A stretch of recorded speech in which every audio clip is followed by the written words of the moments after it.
আচ্ছা, এখন দেখো এই টেবিলটা আমরা করার চেষ্টা করব। টেবিল সবসময় মনে রাখবা সেটা হচ্ছে রো অনুসারে কাজ করে। টেবিল সবসময় কি অনুসারে কাজ করবে? রো অনুসারে। তো টেবিল রোকে আমরা প্রকাশ করব যে ট্যাগের মাধ্যমে, সেটা হচ্ছে টিআর।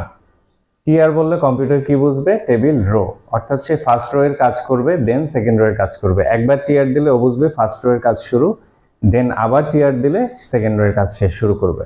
আর টেবিল রো এর ভিতরে সবসময় থাকবে টিডি। টিডি বলতে কম্পিউটার কি বুঝবে? Table data. টেবিল ডাটা যে কটা থাকবে, যেমন এখানে ফার্স্ট রোতে ডাটা আছে 2টা, এক্স আর ওয়াই, সেকেন্ড রোতে ডাটা আছে 2টা, 1 আর 2। তো এগুলো হচ্ছে টেবিল ডাটার মধ্যে হবে, টিডি এর ভিতরে হবে। আচ্ছা, এখন আমরা এই টেবিলের কোডিংটা লেখার চেষ্টা করি। দেখো, প্রথমে আমাদের দিতে হবে doc type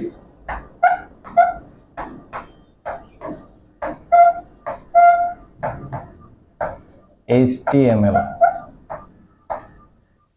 doc type HTML। Next আমরা দিব টেবিল বর্ডার।